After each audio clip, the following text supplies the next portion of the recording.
Frères et sœurs bien-aimés, amis visiteurs et internautes, bienvenue à ce culte d'adoration que nous dédions à notre Seigneur et Sauveur Jésus-Christ. Amen. Amen.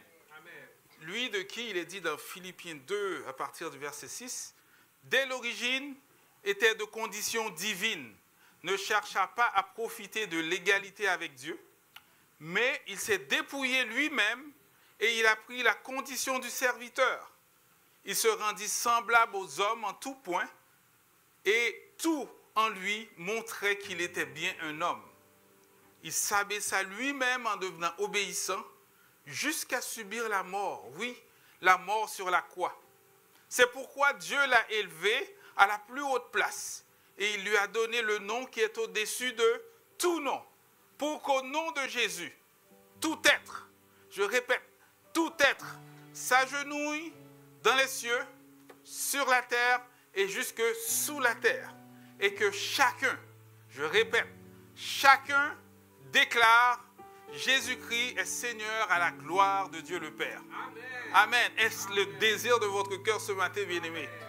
Alors que Dieu soit notre force pour nous aider à le déclarer d'une manière qui lui est digne, avec fierté, avec conviction, avec assurance. Alors prions. Dieu de gloire, Dieu de bonté, Dieu de miséricorde, Père céleste en Jésus-Christ, nous te remercions pour le privilège de pouvoir nous présenter devant toi dans la joie du pardon, dans l'émerveillement de ta bonté, dans l'espérance de ta puissance, dans la soumission devant ta souveraineté. Qu'il te plaise, Père, de nous voir t'adorer de tout notre cœur, de toutes nos forces et de toute notre pensée, par la puissance de ton esprit qui agit en nous et à qui nous prions, Père, de nous garder dans ces bonnes dispositions pendant tout ce culte et après. Papa, qu'avons-nous que nous n'avons reçu de toi? Alors nous t'apportons tout ce que nous sommes, tout ce que nous avons. Bénis nos mains, nos lèvres, nos cœurs. Bénis ce culte en y prenant part entièrement, afin que, Père, tu sois glorifié dans toute la splendeur de ta majesté et la beauté de ton amour. Au nom de Jésus, le digne, le seul, le très saint, le tout-puissant, nous avons prié. Amen. Amen. Bonne adoration. Bon matin, frères et sœurs. Et mes beaux, mettons-nous debout. Déclarons qu'il est digne de recevoir louange et gloire pour l'éternité. Dans un esprit d'adoration.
Tu as tout donné. Dans le sang seul pouvais me libérer.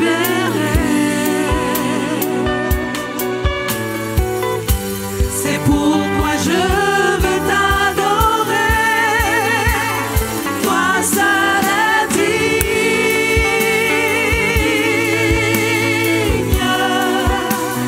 de recevoir louange et gloire pour l'éternité. Toi seul es digne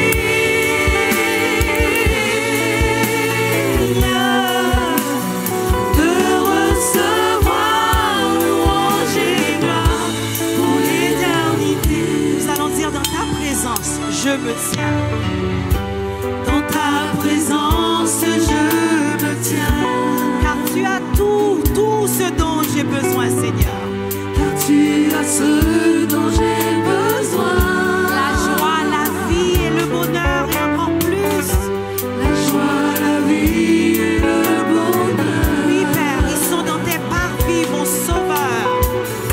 Ils sont dans tes parvis, mon Sauveur. Toi seul es digne. Toi seul es digne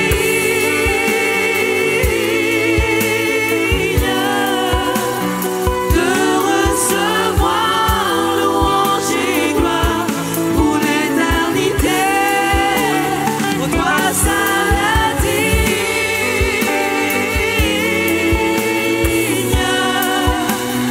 de recevoir louange et gloire. Maintenant, juste lève-moi l'assemblée. Toi seul es digne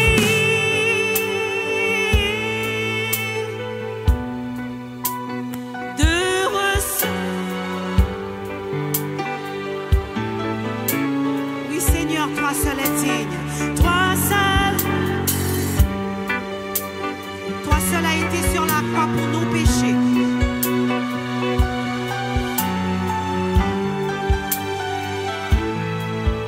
Ensemble, une dernière fois.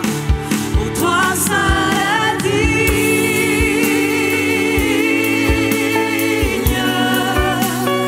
de recevoir louange et gloire pour l'éternité.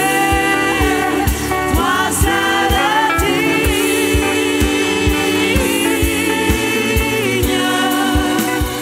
de recevoir louange et gloire pour l'éternité. Que ma coupe déborde, que mon cœur soit rempli, bien transformer ma vie. Que ma coupe déborde de joie et de l'esprit. Viens Jésus, change-moi, fais le jeu de prier ensemble. Chantons que ma coupe déborde. Déborde, que mon cœur soit rempli, viens transformer ma vie. Oh, que ma coupe déborde de joie et de l'esprit. Viens Jésus, change-moi. Seigneur, nous change ce matin. Fais le jeu de viens Jésus. Viens Jésus, change-moi, change-moi, fais le jeu.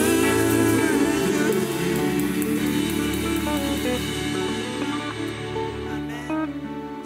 Oh Père Céleste, nous venons ce matin t'offrir ce culte qui te revient, car toi seul es digne de louange. Nous te remercions pour le plan de rédemption que tu as établi avant même notre naissance. Une démonstration de ton amour infini et de ta miséricorde envers nous ce matin. Merci Seigneur. Sois exalté, sois loué. Dans le nom de ton Fils Jésus, nous t'avons prié. Amen. Nous allons faire la lecture du psaume 30.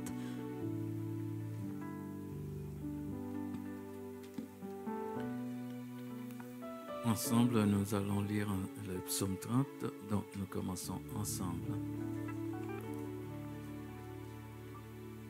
Je t'exalte, ô Éternel, car tu m'as relevé. Tu n'as pas voulu que mes ennemis se réjouissent à mon sujet. Éternel, mon Dieu, j'ai crié à toi et tu m'as guéri. Éternel, tu as fait remonter mon âme du séjour des morts. Tu m'as fait revivre loin de ceux qui descendent dans la fosse. Chantez à l'Éternel, vous qui l'aimez. Célébrez par vos louanges sa sainteté, car sa colère dure un instant, mais sa grâce toute la vie. Le soir arrivent les pleurs et le matin l'allégresse. Je disais dans ma sécurité, je ne chancellerai jamais. Éternel, par ta grâce, tu avais affermi ma montagne. Tu cachas ta face et je fus troublé. Éternel, j'ai crié à toi. J'ai imploré l'Éternel. Que gagnes-tu à verser mon sang, à me faire descendre dans la fosse? La poussière a-t-elle pour toi des louanges? Raconte-t-elle ta fidélité?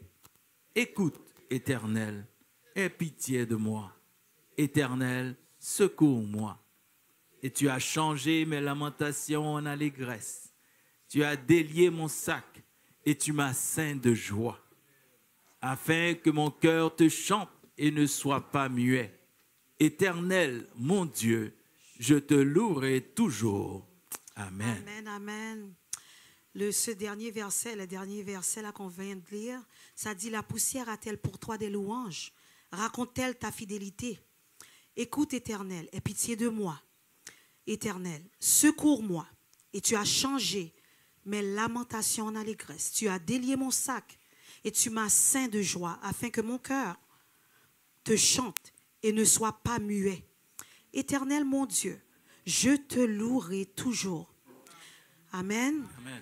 Déclarons ensemble, mes beaux, ce matin: je te louerai, Seigneur, dans toutes sortes de circonstances. Amen.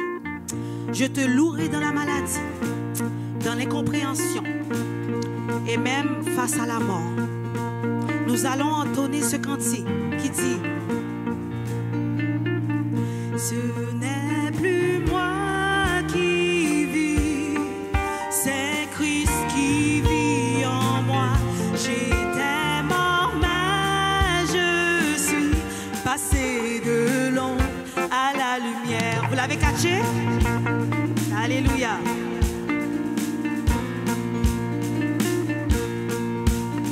Lève-toi, mon âme, et souviens-toi, tout mon péché, il l'a enterré. Ce n'est plus moi qui vis, c'est Christ qui vit en moi. J'étais mort, mais je suis passé de l'ombre à la lumière.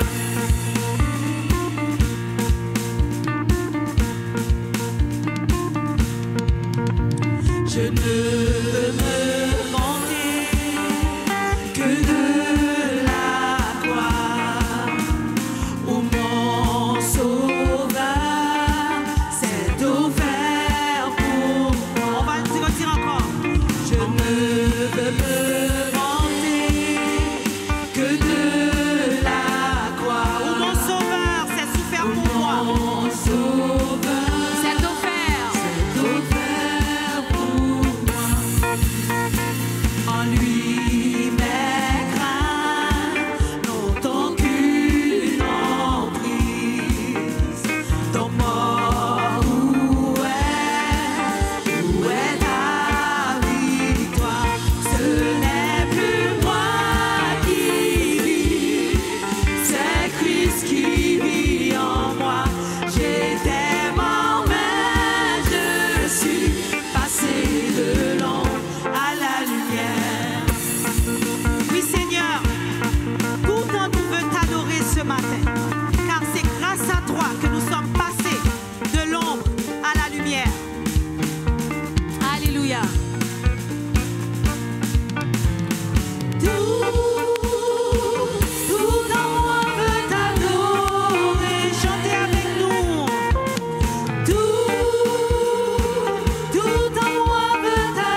grand, magnifique et digne de louange que tu es. Ce matin dans cette salle, Papa, c'est toi seul que nous voulons élever.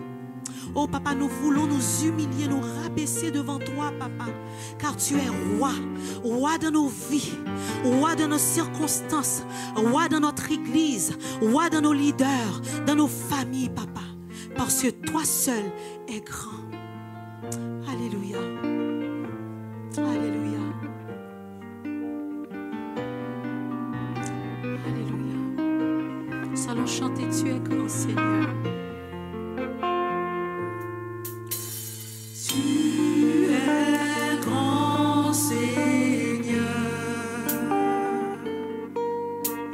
Tu es grand, Seigneur. Tu es grand, Seigneur.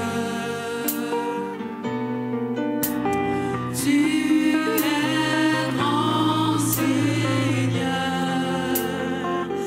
Oh, magnifique, magnifique, Seigneur de louange. Il est beau chanter à votre Seigneur ce matin. Tu es grand, Seigneur.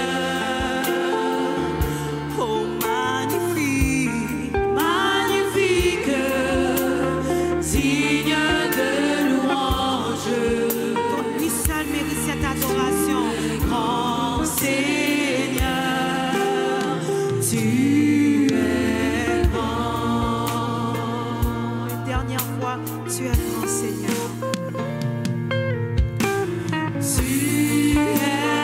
grand, Seigneur. Oh oui, tu es grand. Tu es grand, Seigneur. Oh oui, tu es grand. Tu es grand, Seigneur. Alléluia. Oh, tu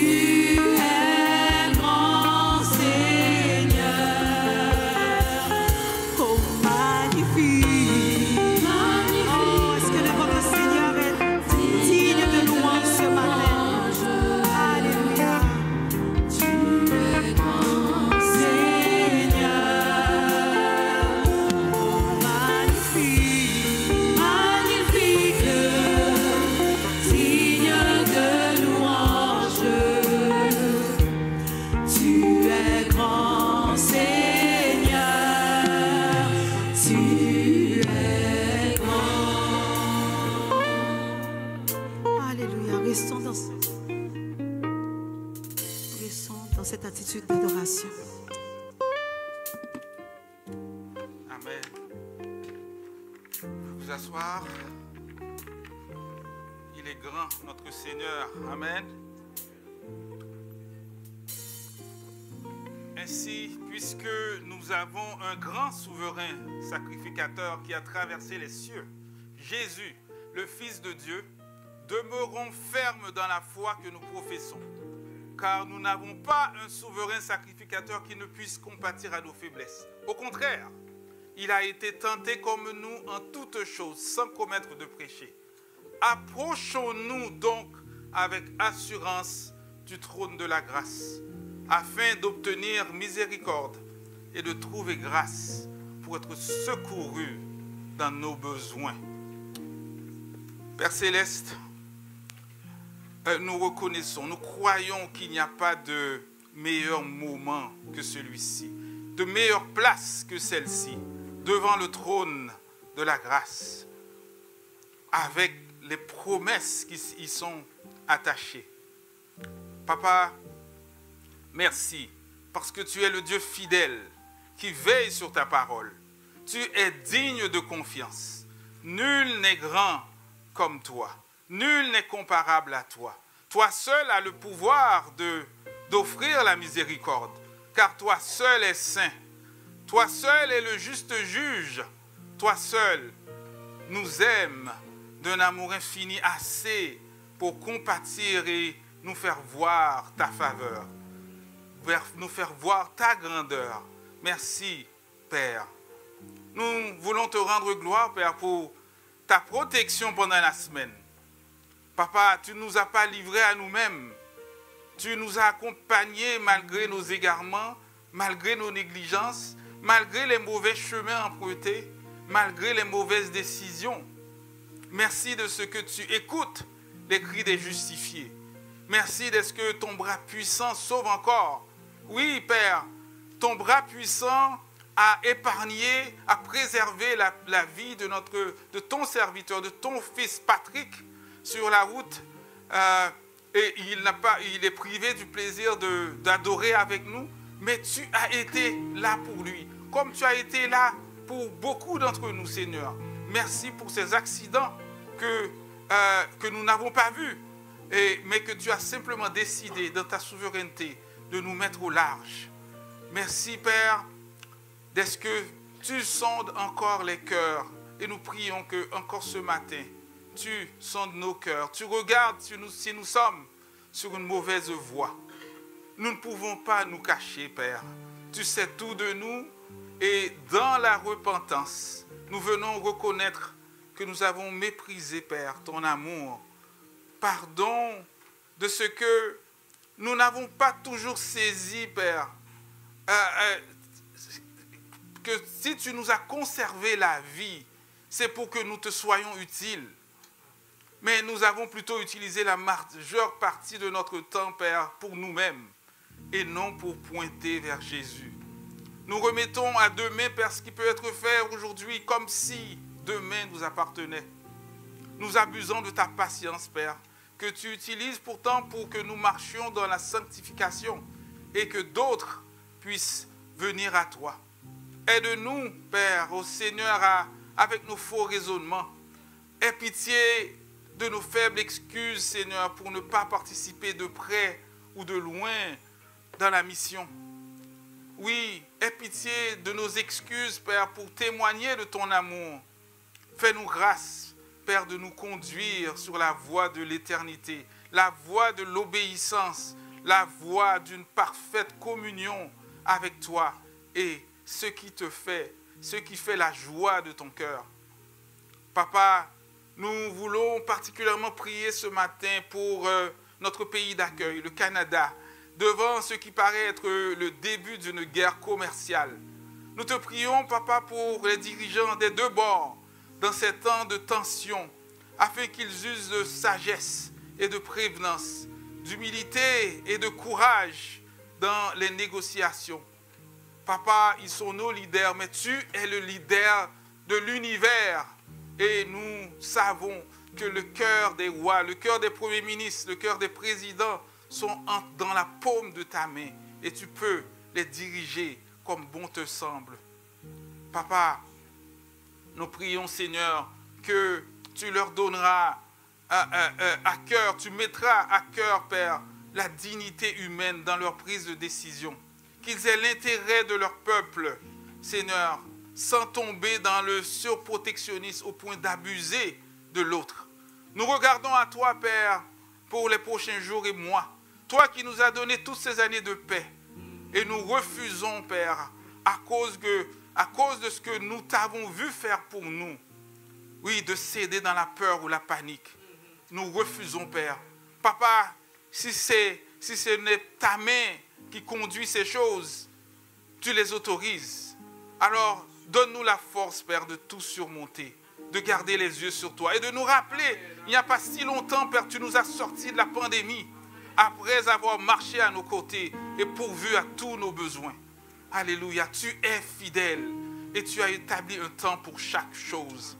Tu es le Dieu de la veuve et de l'orphelin. Tu accueilles l'étranger.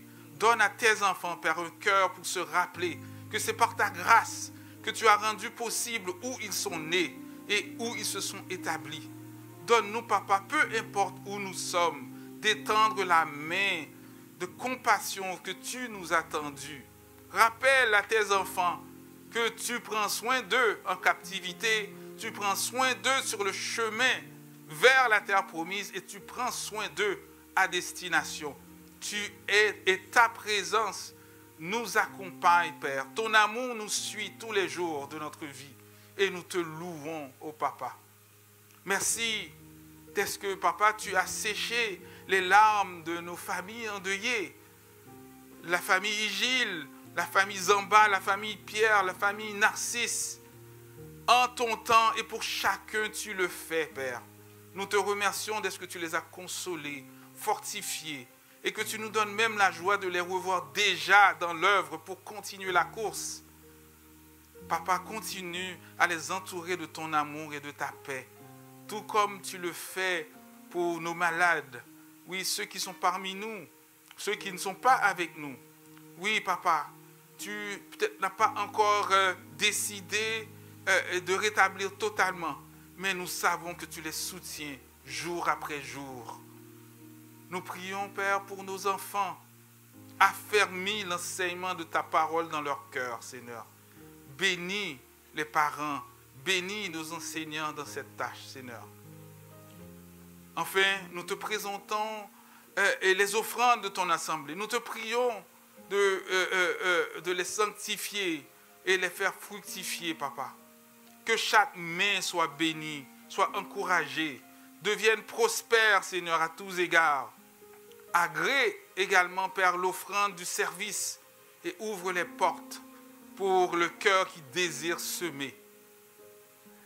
Papa, sois avec ton serviteur qui nous parlera de ta part.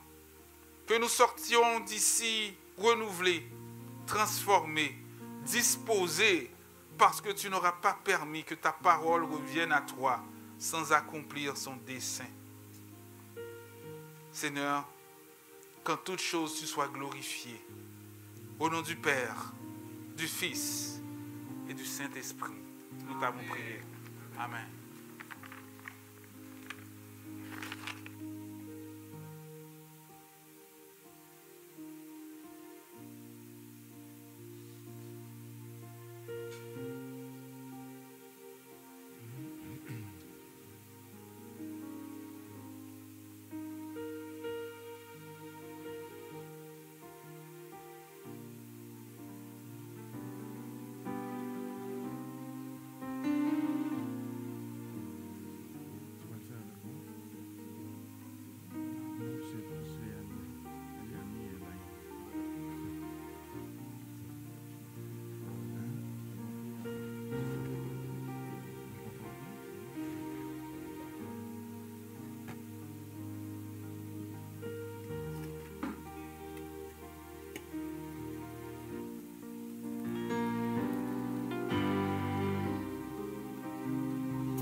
un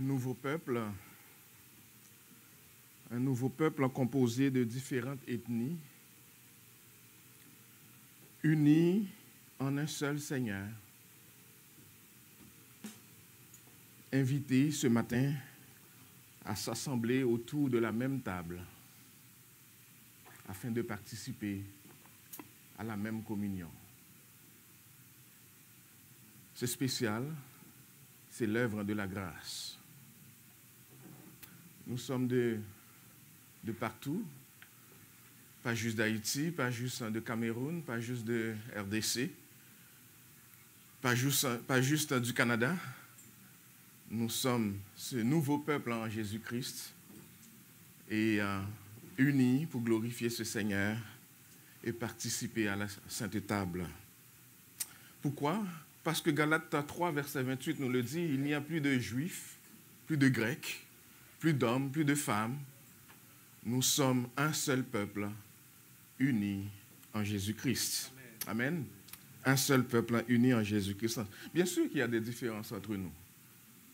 Mais ces différences, on les fait taire pour ensemble donner priorité à la croix, à l'œuvre de Jésus-Christ. En Christ, désormais, nous formons un seul corps, une seule famille. Et ce n'est pas par faux semblant que nous appelons famille des Mébeaux, c'est ce que nous sommes en Jésus-Christ. Les riches s'assoient maintenant et mangent avec les pauvres. Je peux m'asseoir avec Pasteur Francky. Moi, le pauvre, et puis lui, les riches. Je voulais juste préciser qui est le pauvre et le riche entre les deux. C'est l'œuvre de la grâce, en effet. C'est un repas de communion pour des rachetés de Jésus-Christ, jadis séparés. On était séparés avant pour des raisons culturelles, pour des raisons économiques, pour des raisons sociales. Mais nous ne le sommes plus parce que nous sommes unis en Jésus-Christ aujourd'hui. Le repas du Seigneur, c'est une occasion de souligner l'amour d'un Dieu trinitaire envers des pécheurs que nous étions. Nous étions ennemis de Dieu, mais aujourd'hui réconciliés, nouveau peuple du Seigneur, membres de la famille de Dieu en Jésus-Christ. Quelle grâce, quelle grâce. Alors nous participons à ce repas par obéissance, parce que Jésus-Christ nous le commande. En 1 Corinthiens, chapitre 11, versets 23 à 26, nous lisons pour nous, 1 Corinthiens, chapitre 11, 23 à 28, nous dit ceci, « Car j'ai reçu du Seigneur ce que je vous ai enseigné, c'est que le Seigneur Jésus, dans la nuit où il fut livré, prit du pain, et après avoir rendu grâce, le rompit et dit, « Ceci est mon corps qui est rompu pour vous, faites ceci en mémoire de moi. » De même, après avoir soupé, il prit la coupe et dit, « Cette coupe est la nouvelle alliance en mon sang. Faites ceci en mémoire de moi toutes les fois que vous en boirez. Car toutes les fois que vous mangez ce pain et que vous buvez cette coupe, vous annoncez la mort du Seigneur jusqu'à ce qu'il vienne. » C'est en obéissance à ce que le Seigneur nous demande que nous y approchons. Nous y approchons collectivement. Nous prenons ce repas spirituel ensemble. Et c'est une occasion pour nous aussi de proclamer ce que Christ est pour nous. Alors, qui peut participer à ce repas ce matin? Eh bien, si vous avez reçu Jésus-Christ comme Seigneur et Sauveur de votre vie et vous vous êtes fait baptiser dans les eaux du baptême, vous pouvez y approcher, même si vous n'êtes pas membre de l'Église des Mébeaux, si vous n'êtes pas évidemment sous sanction, sous discipline de votre Église locale. Eh bien, ce repas que nous allons prendre est composé du pain qui nous rappelle le corps de Jésus-Christ qui a été meurtri pour nous sur la croix, et du fruit de la vigne qui est un rappel de son corps, de son sang, versé pour nous, lui qui n'a pas commis de péché, mais qui a souffert pour nous à la croix. Alors, j'aimerais vous inviter à y participer. Mais Paul nous demande, dans 1 Corinthiens, demande à chaque croyant de s'éprouver. Avant de participer à la Sainte Seine, de s'éprouver soi-même, c'est-à-dire s'examiner avant de prendre ce repas. Cela veut dire de penser à toute attitude qui aurait pu briser l'unité du corps de Christ et de s'en repentir immédiatement. Donc l'intention étant de s'approcher devant cette table avec respect, avec révérence et avec reconnaissance. Prenons ce temps d'examen et s'il y a besoin de nous demander pardon les uns les autres, qu'on puisse le faire immédiatement et ensuite qu'on puisse prendre ce repas dans la paix, dans l'amour et dans l'unité.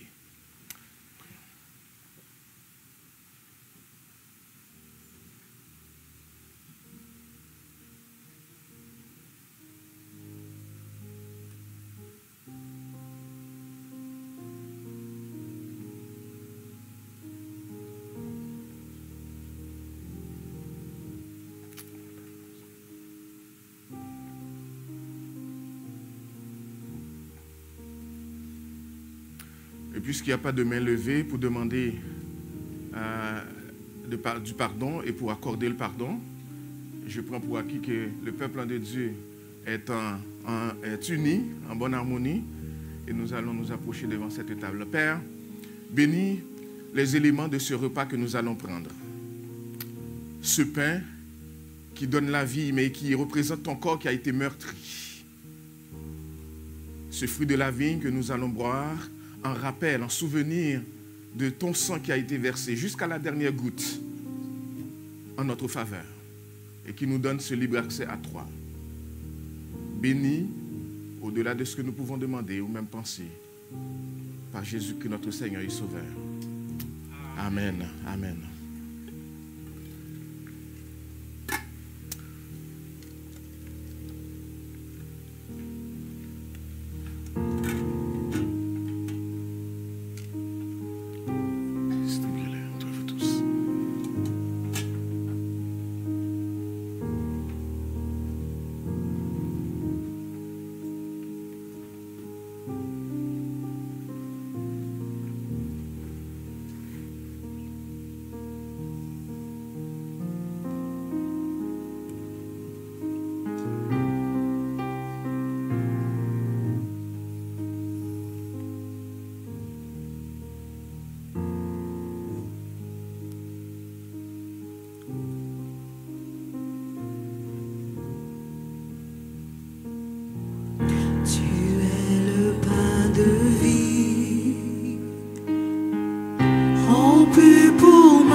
Ton corps sur cette croix, meurtri pour me sauver. Je me rappelle la coupe déversée par ton sang, cette alliance par ton sang.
J'aimerais souhaiter bienvenue à ceux qui vont prendre la Sainte Seine pour la première fois. J'aurais aimé être le premier à vous servir. J'ai complètement oublié.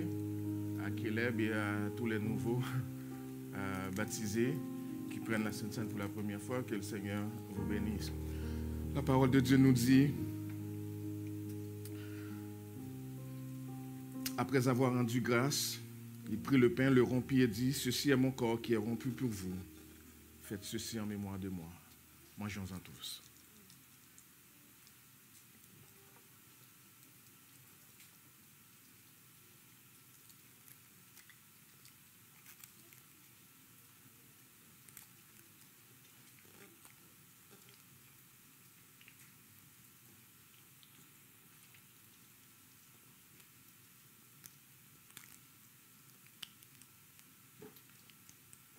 De même, après avoir soupé, il prit la coupe et dit, cette coupe est la nouvelle alliance en mon sang. Faites ceci en mémoire de moi. Buvons-en tous.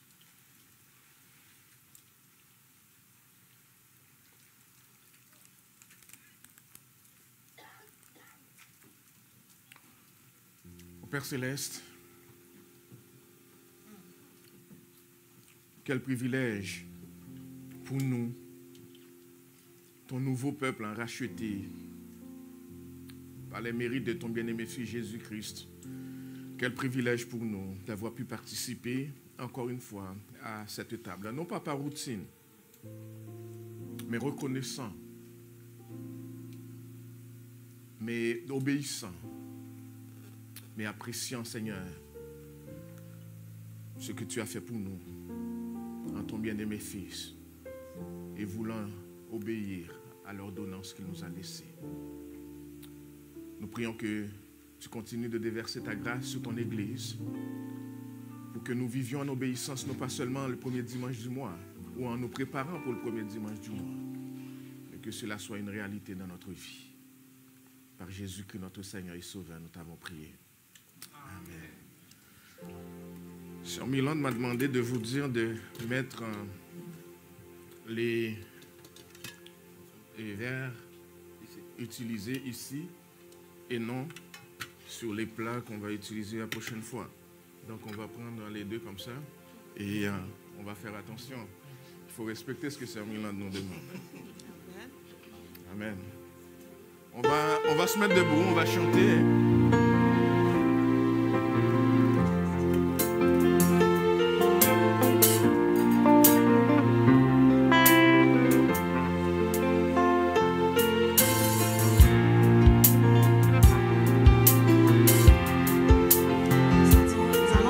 Merci pour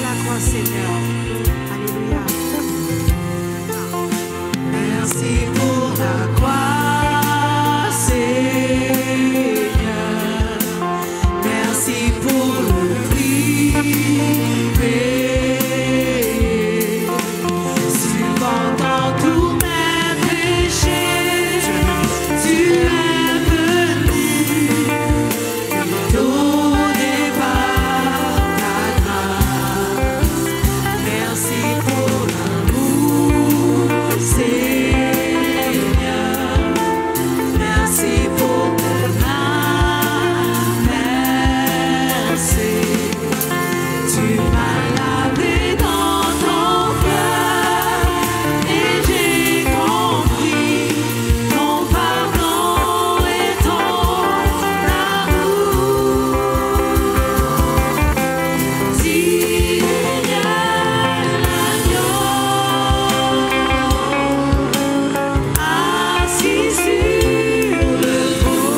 estimer les offrandes.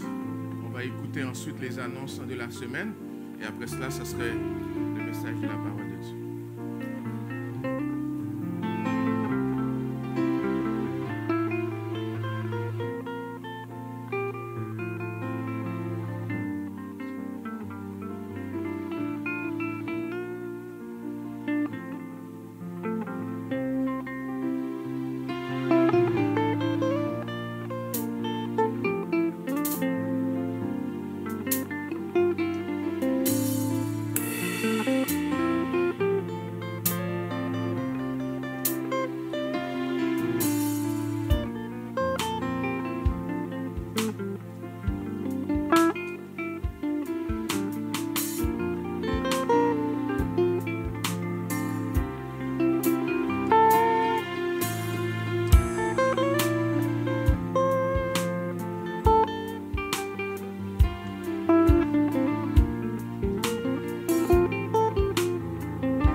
L'Éternel est ma force et mon bouclier.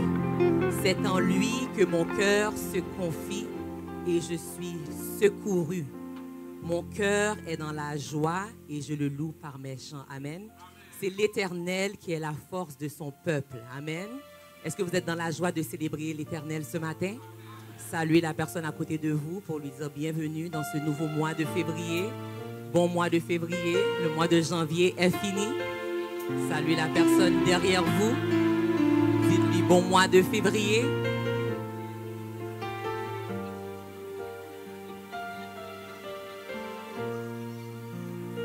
Alléluia. Il fait très froid dehors, mais il est très bon d'être dans la maison de l'Éternel ensemble. Amen. Nous allons partager les annonces de la semaine. Nous vous souhaitons la bienvenue. Si vous nous visitez peut-être pour la première, deuxième fois ici à Aimé-Beau, on aimerait vous dire bienvenue. Est-ce qu'il y a des visiteurs parmi nous? Ne soyez pas gênés, levez la main. Mettez-vous debout, mettez-vous debout, mettez-vous debout en vous disant allô. Bonjour ma soeur, bonjour, bonjour, bonjour. Il y a d'autres visiteurs? On applaudit pour les... Bienvenue, bienvenue, bienvenue, bienvenue, bienvenue. Nous sommes très contents de vous voir. Soyez les bienvenus parmi nous. Et voici les annonces de la semaine. Est-ce qu'il y a des gens qui célèbrent un anniversaire de naissance, de mariage ou de conversion cette semaine? Est-ce qu'il y a des anniversaires cette semaine? Oh, notre soeur, waouh, waouh, waouh, waouh, waouh, waouh. Joyeux anniversaire, joyeux anniversaire, joyeux anniversaire. Que Dieu vous bénisse. Bon, je vais faire une activité. Parce que je fais des activités. Combien de personnes sont nées au mois de janvier? Mettez-vous debout. Parce que je suis née au mois de janvier, je vais juste voir. Combien de personnes sont nées au mois de... Mettez-vous debout. Le mois de janvier, mettez-vous debout, debout, debout, debout, debout. Debout, debout, debout, debout, debout. Allez, debout, debout. Je me mets debout. On les souhaite un joyeux anniversaire. Bonne fête, bonne fête, bonne fête. Malgré qu'il fait froid en janvier, c'est un très bon mois. On a des très bonnes personnes au mois de janvier. Joyeux anniversaire encore. En février, on le fera, probablement. Voici les annonces de la semaine. Comme vous savez, nos jeunes, nos enfants ont école du dimanche tout de suite après les annonces, en haut pour tous les enfants de 3 ans à 12 ans. Et si vous avez de jeunes poupons, la pouponnière est aussi ouverte. Nous vous rappelons que nous avons prière au téléphone tous les mardis. Donc, vous pouvez prendre les coordonnées tous les mardis. Il y a un temps de prière à 11h au téléphone. Tous les mercredis, nous sommes sur Zoom pour l'étude biblique. Et cette semaine, préparez-vous en lisant Acte 24. À Éjébo, il y aura la rencontre Girls Tribe. Ce sera une soirée toute spéciale pour toutes les jeunes filles de 13 ans à 17 ans avec leur papa et leur grands frères. Donc, vraiment, on invite tous les papas, tous les grands frères d'emmener leurs jeunes filles de 13 ans à 17 ans à Egebo le 8 février. Ce sera une soirée qui s'appelle « Un amour spécial ». Pour plus d'informations, veuillez contacter notre sœur Jennifer. On attend tous les papas et tous les grands frères. Le groupe des femmes FCM recommence à partir du mois de février et la première rencontre sera vendredi, le 21 février à 19h.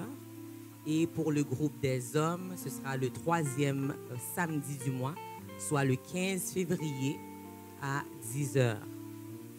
Nous vous disons d'avance, comme vous savez, nous aurons notre dimanche de la diversité, où nous célébrons la diversité à Emebo. Mais c'est un bon moment aussi où on aura un bon temps de communion fraternelle tout de suite après le culte. Donc, pour ceux qui connaissent, est-ce que notre sœur Euphrasie peut lever la main? Donc, tout le monde, à la fin du culte, vous allez voir sœur Euphrasie pour dire ce que vous allez emmener. Parce qu'on ne va pas manger des feuilles, etc. On va manger de la bonne nourriture. Donc, on attend tout le monde aller voir notre sœur Euphrasie. Parce qu'après le culte, on va manger ensemble. Tout le monde qui va emmener quelque chose dit Amen.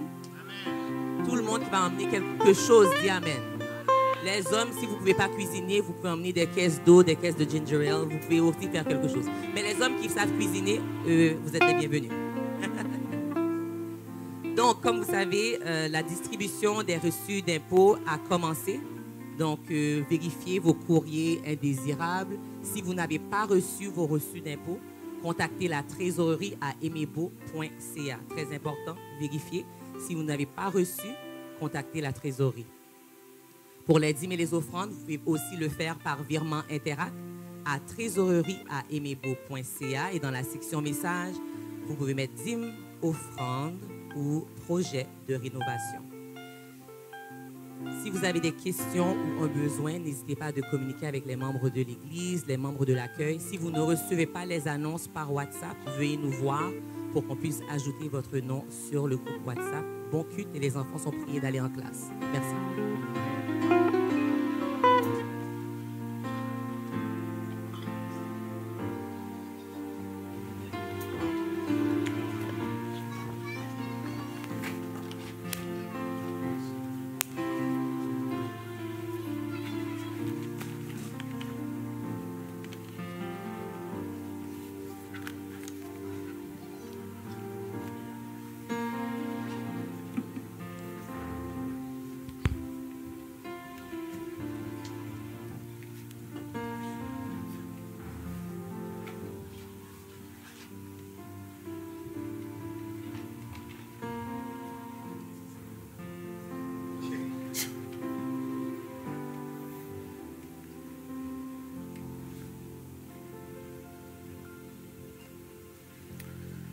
Que la paix de Dieu soit avec vous. Que la paix du Seigneur soit avec vous.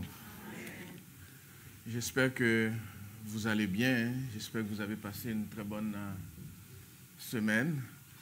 On sait que les semaines sont de plus en plus difficiles, stressantes, occupées. Surtout ces temps-ci où il ne fait pas très chaud dehors. Ça décourage à sortir. Mais aussi parce qu'on entend, les nouvelles qu'on entend ne nous réjouissent pas. Et on a des raisons, lorsqu'on regarde juste ce qui se passe autour de nous, de ne pas avoir beaucoup d'énergie, mais on est gardé et sous le contrôle de notre Seigneur et Sauveur Jésus-Christ. Et cela nous donne toute la force dont on a besoin pour continuer, n'est-ce pas? Je voudrais juste faire quelques petites annonces, juste vous dire que cet index, c'est l'index mondial de la persécution dans le monde. Chaque année, je l'affiche sous le babillard, juste à côté. Et l'idée derrière cela, c'est que chaque fois que vous rentrez ou sortez à l'église, que vous regardiez un petit peu cet index et que ça vous porte à prier pour ces pays qui sont persécutés.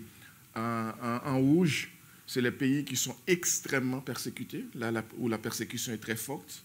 Et en orange, c'est toujours, il y a la persécution, mais c'est moins forte. Et là-dedans, il y a à peu près il y a les 70 pays où les chrétiens sont les plus persécutés.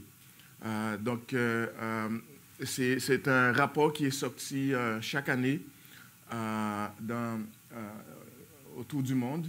Et on a reçu copie de cela. Donc, j'avais trouvé que c'était important qu'on l'affiche et qu'on prenne le temps régulièrement, comme Église, de prier pour les églises persécutées, s'il vous plaît. Et de remercier le Seigneur de nous permettre de vivre dans un pays où l'Église n'est pas persécutée. J'aimerais ça aussi vous encourager à prier pour la situation en République démocratique du Congo. Les choses vont très mal là-bas. Nos frères et sœurs ont besoin de vos prières. Je vous ai envoyé au cours de la semaine dernière un message dans le groupe WhatsApp pour demander la prière. Et j'espère que vous le fassiez, mais aussi pour Rwanda voisin, pour Cameroun, cette région du monde, comme vous le faites aussi régulièrement pour Haïti, que nous puissions être dans la prière pour nos pays d'origine.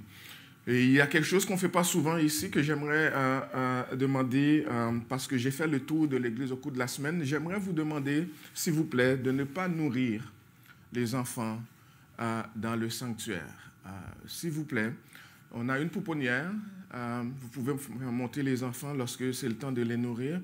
On a aussi, donc, je sais que ce n'est pas encore l'édifice le meilleur qu'on voudrait avoir, mais c'est encore l'édifice où on adore le Seigneur ensemble, autant qu'on ne le ferait pas dans le meilleur édifice. On ne voudrait pas que vous le fassiez pendant le culte dans le sanctuaire. Évitez, s'il vous plaît, de nourrir les enfants. Et merci déjà pour votre compréhension habituelle. Donc, je rappelle finalement, qu'on a une rencontre avec les leaders, les responsables de ministère, les responsables de l'Église, tout de suite après le culte. Merci déjà pour votre présence. La dernière fois, chers amis, que nous avons prêché, nous avons enseigné sur la nécessité de bien connaître notre mission. La nécessité de bien connaître la mission que Dieu nous confie en tant que disciples de Jésus-Christ. Bien connaître la mission afin de bien la porter, afin de bien vivre notre mission. Nous avons expliqué qu'un chrétien qui ne connaît pas sa mission de vie, un chrétien qui ne poursuit pas le grand mandat, est tout sauf un disciple de Jésus-Christ. On ne peut pas dire à la fois qu'on est disciple de Jésus-Christ et ne pas connaître la mission, parce qu'un disciple, c'est celui qui fait ce que le maître lui demande. Donc, dire qu'on est chrétien, qu'on est disciple de Jésus-Christ et qu'on ne connaît pas sa mission et qu'on ne fait pas sa mission, ça sonne un peu bizarre, vous comprendrez. Parce que le maître lui-même nous dit en Matthieu chapitre 28, verset 19 et 20, « Allez, faites de toutes les nations des disciples, en les baptisant au nom du Père, du Fils et du Saint-Esprit. » Regardez nos bannières. J'espère que vous les lisez chaque fois que vous rentrez ici.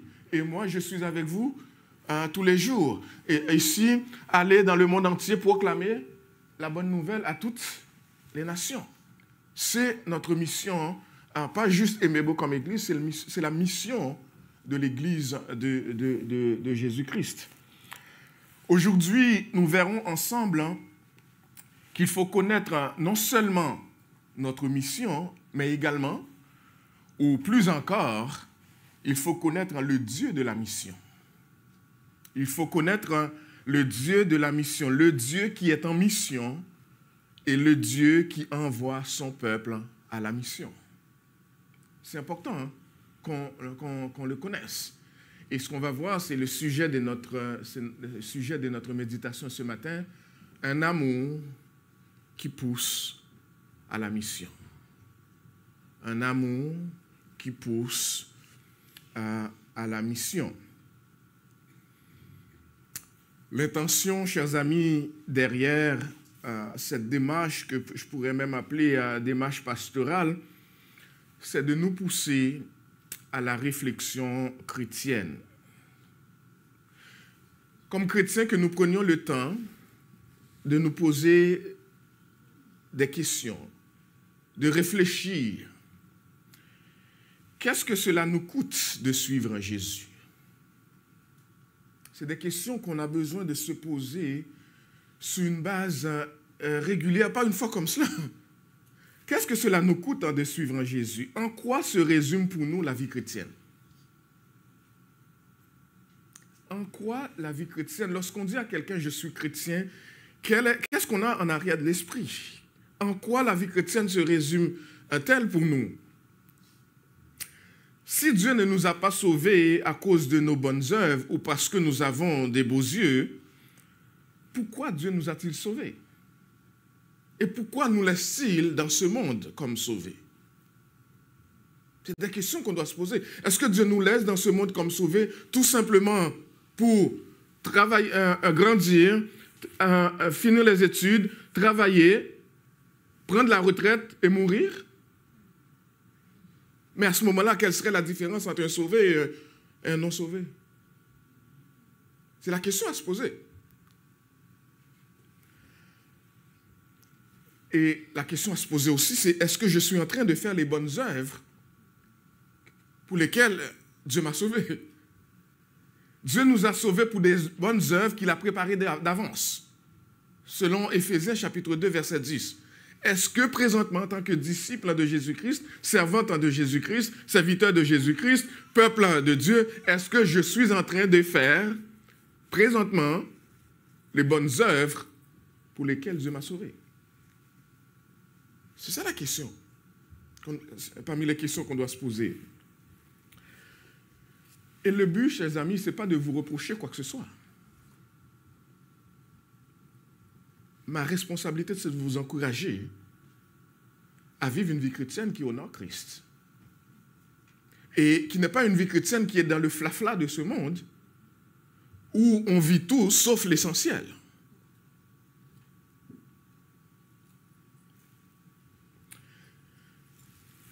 Qu'est-ce qui motive notre engagement chrétien?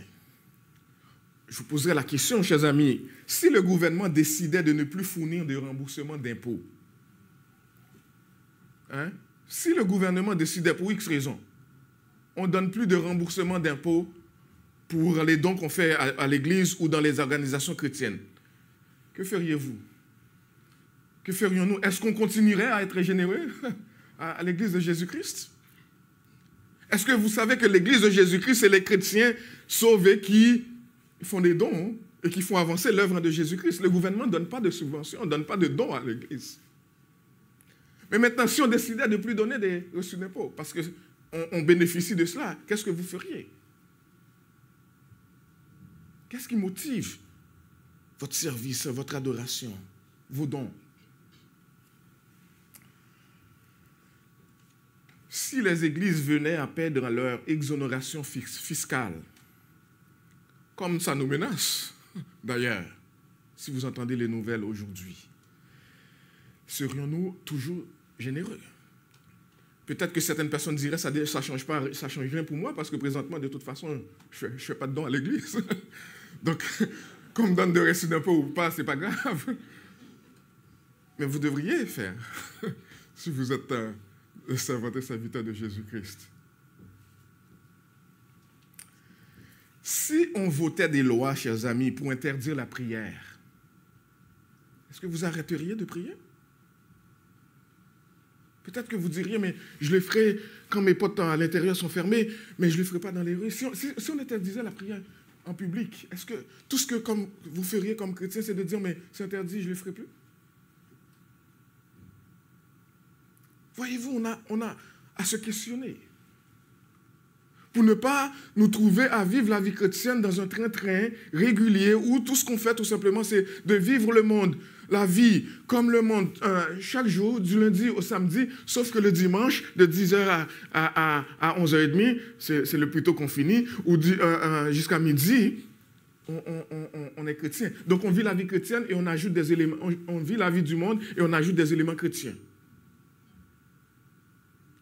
Et on est satisfait. Et je parle à nous, pour ne pas donner l'impression de reprocher.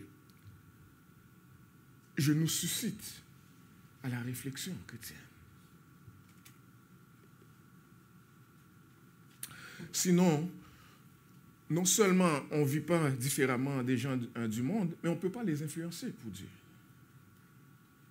Comment puis-je influencer quelqu'un dont ma vie ressemble à la sienne? Si je ne lui apporte rien de différent de ce qu'il vit tous les jours, qu'est-ce que je vais lui apporter pour influencer sa vie? Qu'est-ce que cela signifie d'être chrétien? En quoi consiste la mission chrétienne? Quel message porte le chrétien même lorsqu'il n'ouvre pas la bouche? Même lorsqu'il n'a pas de pancarte sur son dos qui dit « Je suis chrétien, je suis chrétienne ». Quel message porte-t-il, porte-t-elle dans son milieu de travail, à l'école, dans le voisinage?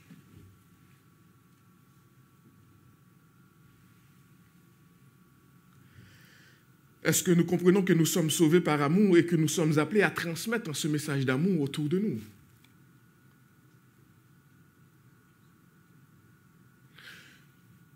Je crains, et c'est une des raisons pourquoi je vous prêche le message, je crains que nos excuses qu'on est trop occupé, on ne peut pas le faire, je crains que ça ne passe pas devant Dieu. Parce que c'est comme si on disait à un Dieu qui nous donne une journée, on lui dit « Je ne trouve pas de temps dans cette journée que tu me donnes pour faire ce que tu me demandes de faire. » Je ne connais aucun parent qui aurait accepté ça de ses enfants. Je ne connais aucun maître qui accepterait ça de ses subalternes. Je me propose ce matin de regarder assez rapidement avec vous 3 passages bibliques bien connus dans le but de vous rappeler qui est ce Dieu qui nous envoie en mission et quel est le message qu'il nous donne, qu'il nous confie. 3 versets qu'on va regarder assez rapidement. Qui est ce Dieu qui nous envoie en mission? Et quel message il nous confie? Et à qui ce message s'adresse? Regardons le premier. Jean chapitre 3, versets 16 à 18.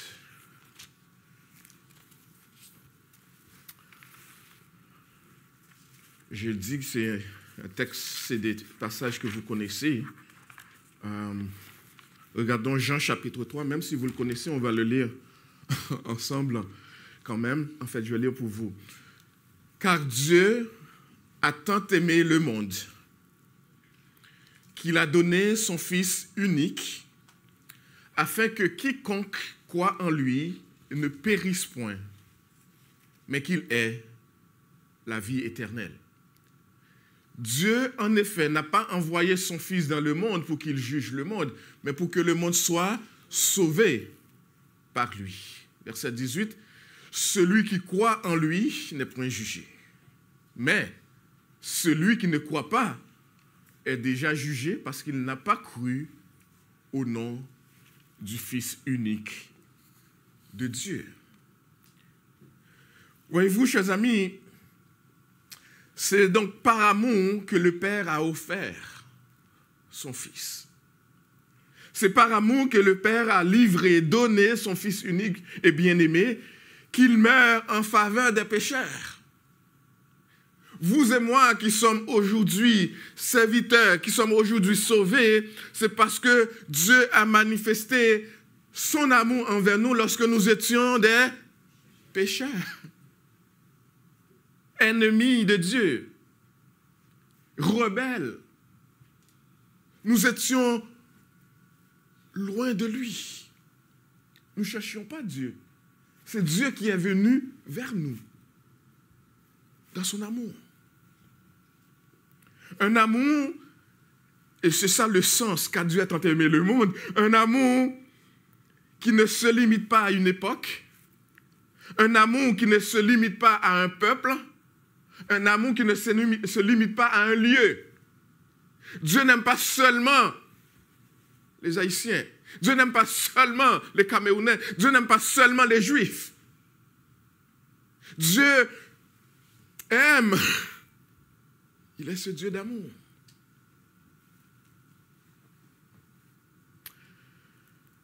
Son amour s'applique au monde entier.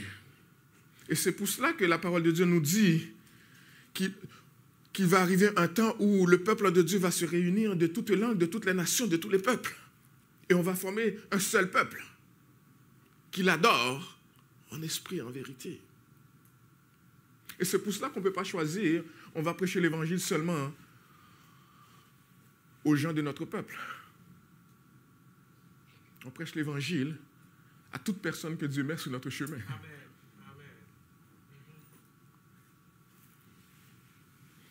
Et heureusement, Pasteur Francky comprend. Regardons 2 Corinthiens, chapitre 5, verset 21. Ensemble avec moi. 2 Corinthiens, chapitre 5. Je vais lire pour nous seulement le verset 21, même si j'aurais pu commencer depuis le verset 19. C'est ce que je vais faire d'ailleurs. Car Dieu était en Christ, réconciliant le monde avec lui-même en n'imputant point aux hommes leurs offenses. Et il a mis en nous la parole de réconciliation. Nous faisons donc les fonctions d'ambassadeurs pour Christ, comme si Dieu existait les hommes par nous. Nous vous en supplions, au nom de Christ, soyez réconciliés avec Dieu. Et regardez le verset 21. Celui qui n'a point connu le péché, il l'a fait devenir péché pour nous. Et comprenez bien, il n'est pas devenu pécheur pour nous. Il est devenu péché pour nous. Afin que nous devenions en lui justice de Dieu. Et voyez-vous quel échange qui a été fait alors que nous étions encore rebelles. Christ a pris notre place à la croix. Et il nous a donné ce que nous ne pouvions pas avoir, la justice de Dieu. C'est tout un transfert. Il a pris sur lui nos péchés.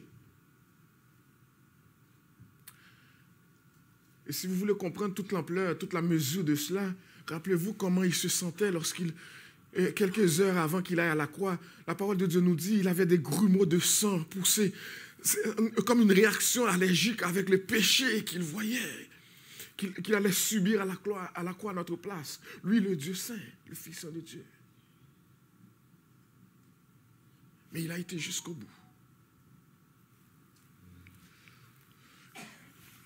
Pour nous, pécheurs. Voyez-vous, ce qui a motivé la mission de Christ, le Messie, le Fils de Dieu, notre Sauveur, c'est l'amour. L'amour pour le Père, l'amour du Père pour lui, et cet amour déversé pour ce monde. Ce qu'il appelait au salut. C'est parce que le Père nous a aimés qu'il a envoyé pour nous son Fils. Et c'est la force de l'amour du Fils pour son Père et pour ses élus qu'il a accepté de se dépouiller, de renoncer, de mettre de côté volontairement ses privilèges, les privilèges qu'il avait auprès du Père, la gloire céleste, l'indépendance de son autorité, les prérogatives divines, les richesses éternelles qu'il avait auprès du Père. Il a renoncé à tout cela, s'est dépouillé pour venir dans ce monde, s'identifier à nous et nous sauver. Nous qui mettons notre foi en lui. Non seulement Jésus-Christ, par son sacrifice, a payé la dette de nos péchés et nous a réconciliés avec Dieu, mais également il nous donne la vie éternelle. Extraordinaire. La vie éternelle, chers amis. C'est-à-dire, nous partageons déjà, c'est ça la vie éternelle, nous partageons déjà, ici-bas, la vie de Dieu en Christ. Ça, c'est le déjà. Et nous vivrons de manière complète tout cela après la résurrection. C'est le pas encore.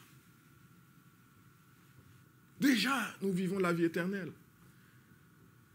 Il y a cette fausse conception que nous vivons la vie normale ici-bas, et puis lorsque nous serons ressuscités, nous serons au ciel, nous allons commencer la vie éternelle. La vie éternelle commence avec la conversion. Parce que nous sommes en Christ. Et c'est pour cela que nous sommes appelés à cette vie de sanctification qui va durer toute notre vie. Vivre de manière agréable chaque jour à la gloire de Dieu. Parce que Jean 17, verset 3, vous vous rappelez cette prière que Jésus faisait pour les siens, juste avant de quitter ce monde. Jean, chapitre 17, verset 3, nous dit « Or, la vie éternelle, c'est qu'ils te connaissent, toi, le seul vrai Dieu, et celui que tu as envoyé, Jésus-Christ. Vous voulez savoir comment avoir la vie éternelle?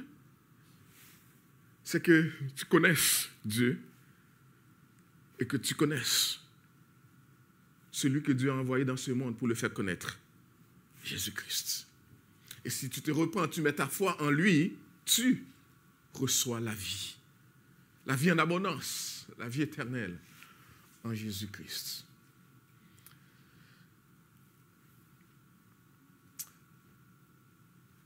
La vie éternelle que seulement Christ en peut donner. La vie consiste, chers amis, à être en communion avec Dieu. Et c'est saint Augustin qui a dit « L'Éternel a créé l'être humain pour lui. L'Éternel a créé l'être humain pour lui, de sorte que son cœur est sans repos tant qu'il ne se repose pas en Dieu. » Amen. Amen. L'Éternel a créé l'être humain pour lui, de sorte que son cœur est sans repos tant qu'il ne se repose pas en Dieu. Allez voir les gens les plus riches, les plus célèbres de ce monde. Ce n'est pas la richesse matérielle qui nous donne la paix avec Dieu. Ce ne sont pas le nombre d'enfants que Dieu nous accorde ou pas. Ce n'est pas la réputation. C'est la paix avec lui en Jésus-Christ. C'est ça qui nous donne le bonheur. Je ne sais pas combien de... Si vous faites les nouvelles comme moi, les gens célèbres on aurait l'impression qu'ils ont tout ce dont ils ont besoin, mais qui se suicident continuellement. Parce qu'ils vivent un vide. Il y a un vide dans le cœur de l'homme que rien ne peut combler sinon la paix de Jésus. Et tant que tu l'auras, tu auras beau faire semblant d'être en paix, mais tu n'es pas en paix. Parce que l'être humain, loin de son Dieu, qu'il a créé, ne peut être en paix. Jamais. Toute personne qui ne reçoit pas le remède auquel Dieu pourvoit en Christ pour la guérison et le pardon du péché périra éternellement. C'est la suite du texte de Jean 3,16. Oui, si on met notre foi, on se repent, on reçoit la vie éternelle. Mais qu'est-ce qui arrive à ceux qui ne croient pas et qui ne mettent pas sa foi en Jésus-Christ? Mais il n'aura pas la vie. C'est le contraire de la vie qu'il va avoir. Une vie loin de Dieu. Une vie faite de grincements de dents, de pleurs. Une vie d'enfer. La mission, chers amis, la mission découle de l'amour abondant de Dieu et pour Dieu. Pour le dire à la manière de Michael Reeves, l'amour est l'origine de toutes les missions d'évangélisation. Vous ne pouvez pas, et cela ne sert à rien de partir en mission et d'aller faire de l'évangélisation si vous n'aimez pas Dieu, si vous n'aimez pas le peuple de Dieu, et si vous ne voulez pas gagner un peuple pour Dieu.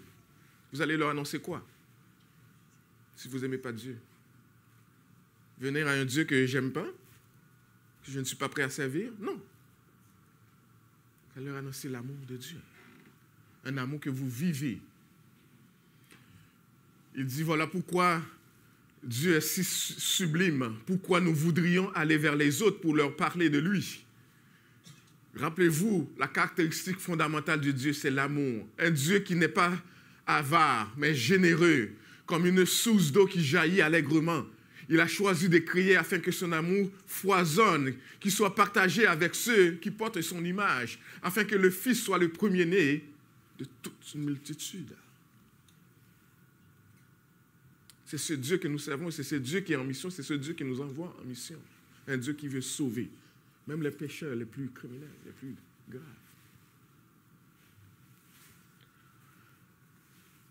La mission ou l'évangélisation, ce n'est pas une tâche que les chrétiens accomplissent à contre-cœur.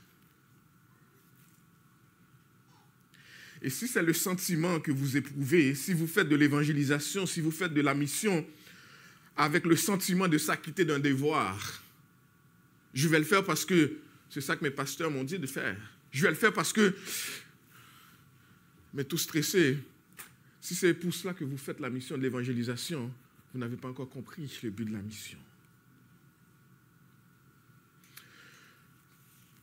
Vous n'avez pas encore compris non plus la vie chrétienne. La mission, chers amis, et l'évangélisation trouve sa source dans la personne même de Dieu. La mission se fait dans une joie débordante, dans une gaieté de cœur, en réponse à ce Dieu qui nous aime et qui nous envoie en mission. C'est un peuple heureux et débordant de joie qui dit « Ce Dieu qui m'a tant aimé, qui est venu pour moi et qui m'a sauvé, m'envoie en mission. Je vais avec joie apporter le bonheur. » Si vous étiez médecin, si vous étiez chimiste, c'est que vous auriez développé, je ne sais pas moi, un médicament pour traiter une maladie, vous aimeriez vous faire connaître ce remède, n'est-ce pas? Et voici un monde qui dépérit et qui a besoin d'un sauveur, qui a besoin de messages. Et pourquoi on n'est pas aussi motivé à le partager? Regardons un deuxième texte assez rapidement. Romains chapitre 5. Romains chapitre 5, versets 5 à 8.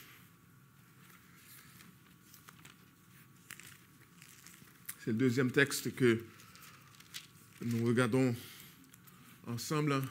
Et ce texte dit ceci. « Or, l'espérance ne trompe point, parce que l'amour de Dieu est répandu dans nos cœurs par le Saint-Esprit qui nous a été donné. » Voyez-vous, on a l'amour dans le cœur parce qu'on a l'Esprit de Dieu en nous. On ne peut pas ne pas avoir cet amour si on a l'Esprit de Dieu en nous.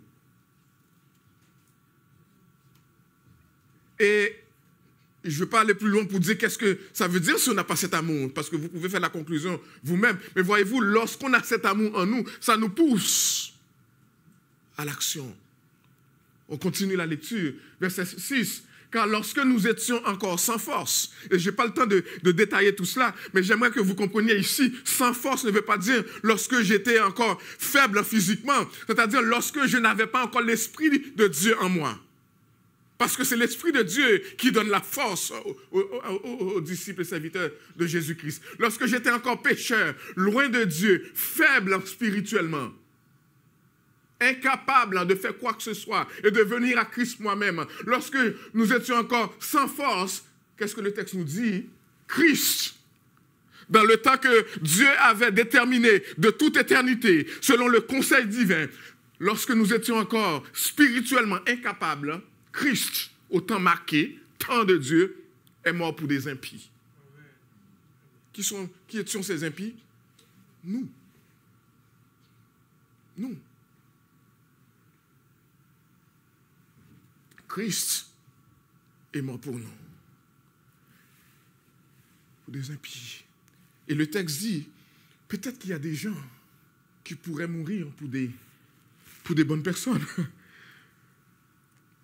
Hein? Verset 7 dit, à peine mourrait-on pour un juste. Quelqu'un peut-être mourrait-il pour un homme de bien. Peut-être. Quelqu'un mourrait-il pour un homme de bien. Mais, verset 8, mais Dieu prouve son amour envers nous en ce que lorsque nous étions encore des pécheurs, Christ est mort pour nous, ceux que Dieu appelait au salut. Quelle grâce extraordinaire.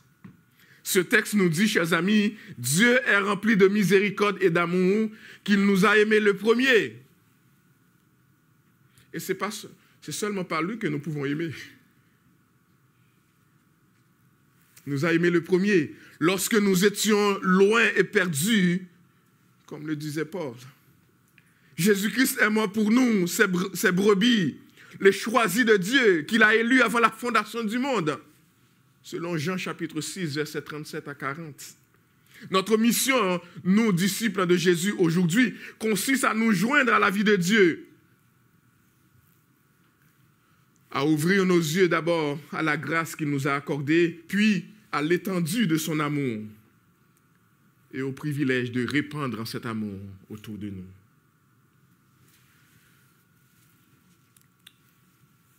Reeves, que nous avons déjà cité, a dit « Tout en Dieu est grâce. » Tout en Dieu est grâce et abondance. Il se plaît à manifester sa miséricorde. C'est pourquoi il a tout créé et c'est pourquoi il sauve. Et c'est pourquoi il sauve encore aujourd'hui. Tout en Dieu est grâce. Grâce. Notre Dieu trinitaire est généreux.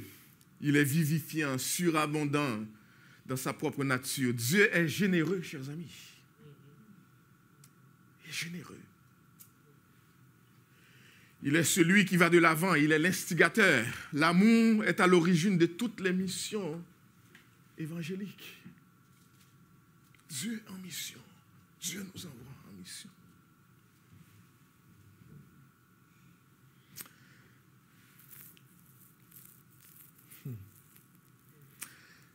Martin Luther, ce grand réformateur que vous connaissez, il a dit l'amour de Dieu ne trouve pas celui qui lui plaît. Il le crée. Lorsque Dieu regarde, l'amour de Dieu ne trouve pas celui qui lui plaît. Lorsque Dieu nous regarde, il ne trouve rien à lui plaire. Dieu crée ce qui en nous peut lui plaire. Et regardez ce qu'il dit, qui est encore plus intéressant. Les pécheurs deviennent attrayants parce qu'ils sont aimés. Ils ne sont pas aimés parce qu'ils sont attrayants. Ce n'est pas parce que nous avons été attrayants que Dieu est venu vers nous. Qu'est-ce que nous avons pour attirer Dieu? Nous qui étions des rebelles et des pécheurs. Nous devenons attirants parce que Dieu a fait briller sa lumière en nous. Par Jésus-Christ. Et c'est cette lumière que le monde a besoin de connaître. C'est cette lumière. Nous servons un Dieu aimant, bon et généreux. Si vous connaissez bien le texte de Romains chapitre 5, 5 à 8 qu'on vient de lire, vous me permettrez de passer aussi rapidement sur un texte qui est aussi riche. Je voulais tout simplement réveiller votre esprit à ce texte. Nous allons regarder un troisième texte assez rapidement en Jean chapitre 20. Jean chapitre 20, verset 21. On va lire seulement le verset 21.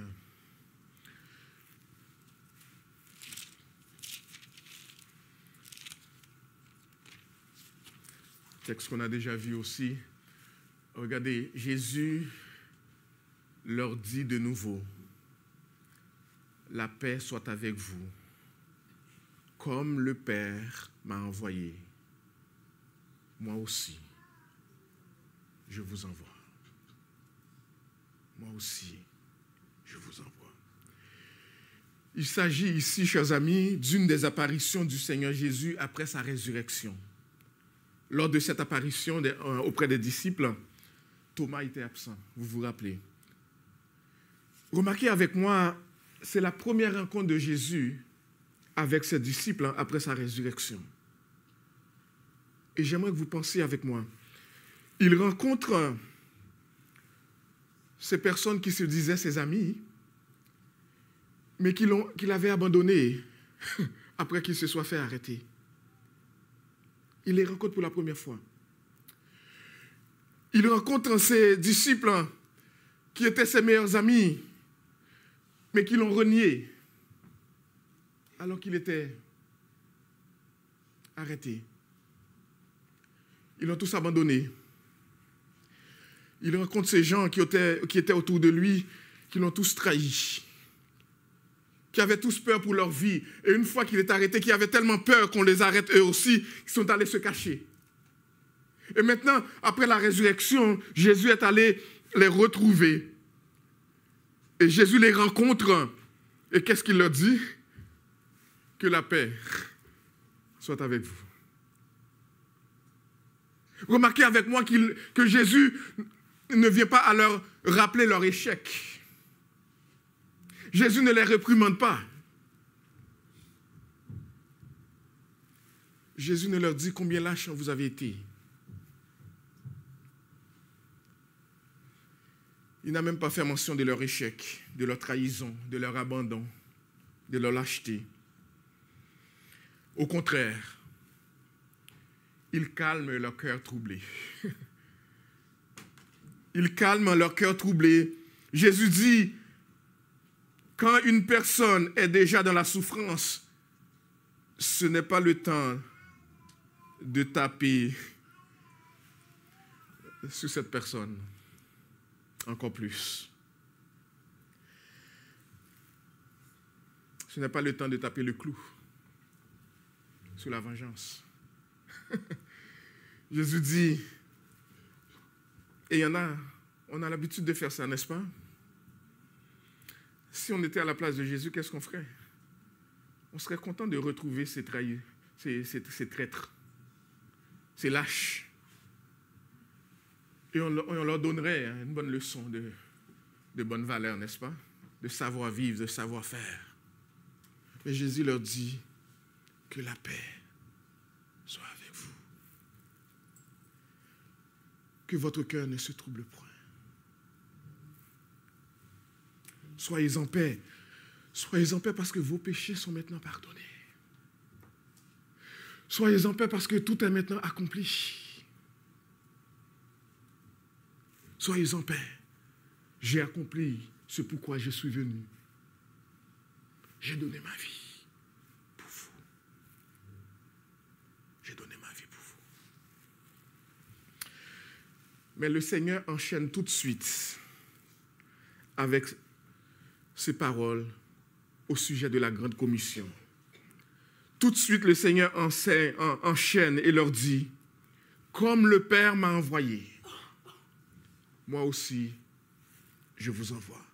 Comme le Père qui a tant aimé le monde, qu'il a envoyé son Fils pour sauver le monde par son sacrifice expiatoire, moi aussi je vous envoie, avec le même amour pour ce monde, pour aller faire connaître le message. Je vous envoie dans le monde entier. Je vous envoie, commençant par votre Jérusalem.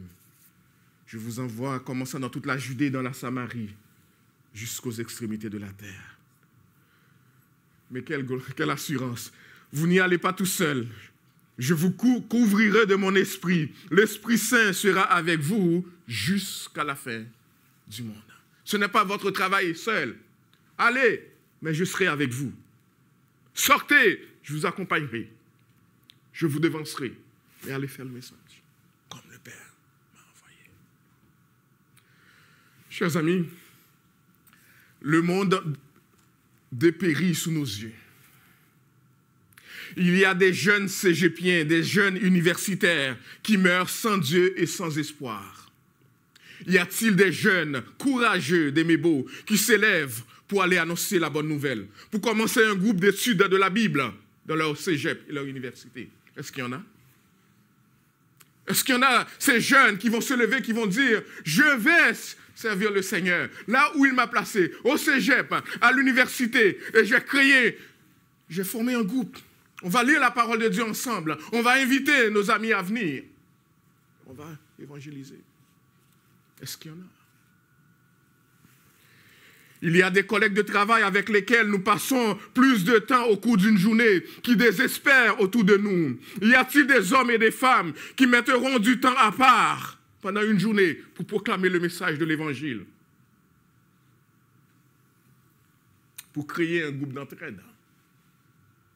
Des femmes qui créent un groupe d'entraide pour venir en aide à ces collègues de travail qui sont autour de nous et qui voudraient de l'aide. Est-ce qu'il y en a?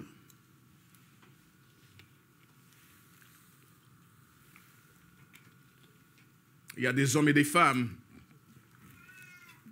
dans notre voisinage qui souffrent, qui vivent dans la honte, se sentant souillés, qui s'adonnent à l'alcool, à la drogue, si ce n'est à la prostitution. ou au crime organisé. Ils sont dépassés par les événements. Ils ne pensent qu'à se suicider.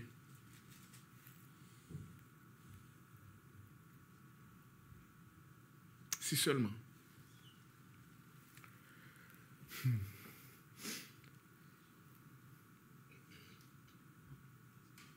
Si seulement.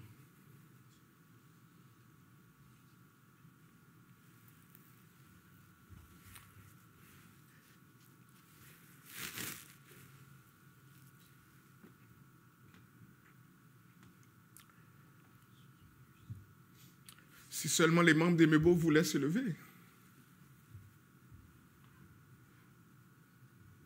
pour prier pour eux. Aller là où ils sont, les retrouver.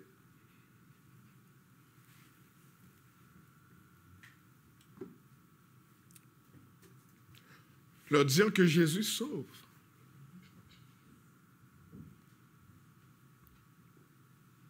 Si seulement.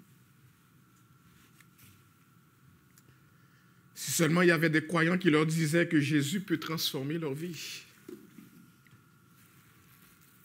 Si seulement.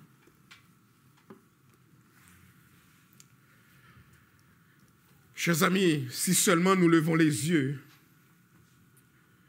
nous verrions qu'il y a des champs qui déjà blanchissent pour la moisson.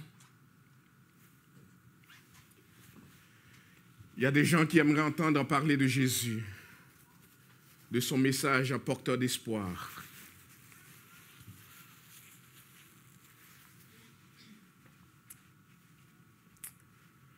Message porteur d'espoir pour un monde désespéré, un monde qui est troublé. Un message que les apôtres ont porté. Un message que l'Église primitive a porté, les premiers chrétiens ont porté. C'est pour cela que l'Évangile est venu jusqu'à nous. Un message que nous sommes appelés à porter.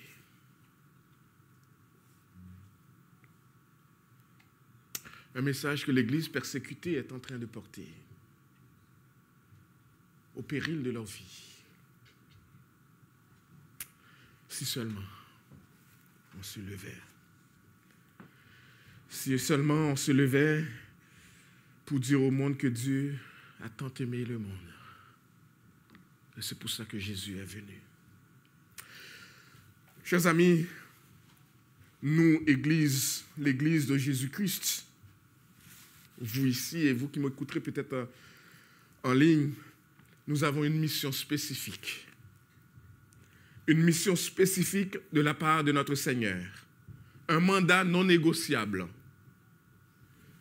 Aller, proclamer, baptiser et enseigner. Tout cela dans le but de faire des disciples de Jésus, pour Jésus-Christ. Des disciples qui obéissent à tout ce que le Maître a ordonné. L'Église, le corps de Christ, vous et moi, tous les membres du corps, nous avons pour mission de gagner les gens à Christ et de les édifier pour Christ. C'est ça notre message. C'est ça notre mission. C'est pour cela que Dieu nous laisse dans ce monde après nous avoir sauvés. C'est le grand mandat qu'il nous confie. Si nous devions tout faire, sauf faire ce que Dieu nous demande, nous n'aurions rien fait. Et nous ne pourrions pas, au dernier jour, nous présenter devant ce Dieu et dire, si j'avais un peu plus de temps, j'aurais fait ce que tu m'as demandé. Ce qu'il a dit à ses disciples, est ce qu'il nous dit encore ce matin, levez les yeux et regardez. Ce n'est pas parce que les gens n'ont pas besoin du message de l'Évangile, c'est qu'il n'y a pas assez d'ouvriers dans la moisson. Il n'y a pas des gens qui connaissent ce Dieu-là qui se mettent debout pour annoncer ce message. Trop préoccupés par les bienfaits de Dieu. Vous êtes peut-être, vous qui êtes des non-croyants, peut-être ici dans l'Assemblée ou qui m'écoutez en ligne, vous êtes peut-être un non-croyant, vous avez l'impression d'être sale, laid, souillé, trop laid même pour pouvoir attirer les regards d'un Dieu bon et miséricordieux.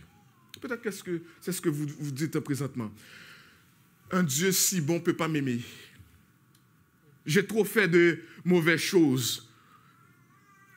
Je suis trop laid pour me présenter devant lui. Permettez-moi de vous dire qu'il n'en est pas ainsi avec le Dieu trinitaire, Père, Fils et Saint-Esprit, qui s'est révélé en Jésus-Christ. Un Dieu aimant par nature. Il est un Dieu qui se plaît à faire miséricorde. Si tu te détournes de tes péchés, et si tu cries à lui, tu viens à lui pour le reconnaître comme Sauveur et Seigneur, il te sauvera. Il transformera ta vie. Il transformera ta vie. Permettez-moi de préciser ce qu'on a déjà dit, que les pécheurs ne sont pas aimés parce qu'ils sont attrayants devant Dieu. Ils vont devenir attrayants parce qu'ils sont aimés par Dieu. Permettez-moi enfin de vous dire, la puissance du sang de Jésus-Christ dépasse votre péché. La puissance de Jésus-Christ qui a été versée sous la croix de Golgotha pour tous ceux qui vont crier à lui est plus fort que votre péché. Si vous vous repentez de vos péchés, vous venez à Christ, vous verrez, il changera votre vie pour sa gloire, mais pour votre bien. Que Dieu nous bénisse tous abondamment.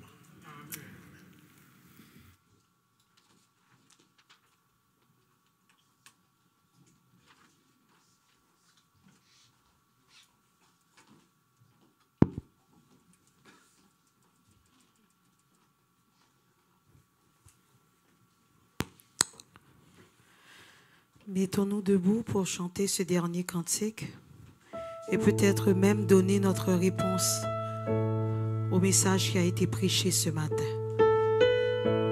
Nous allons chanter l'amour de notre Dieu qui de loin surpasse ce qu'en peut dire un cœur humain.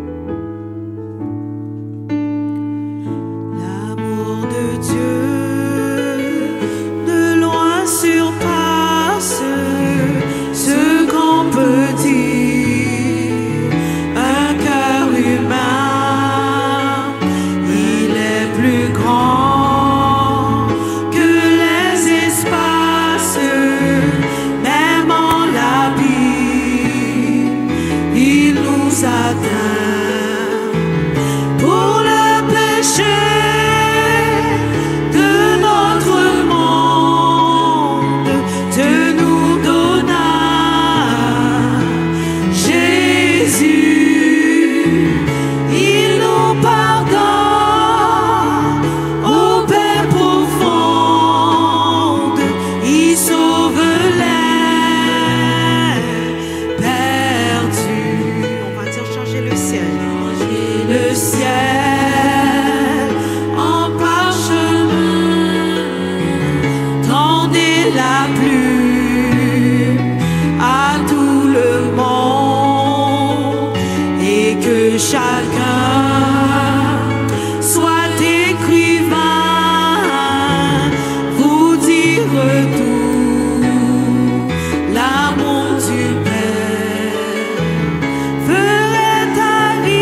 Ô Père,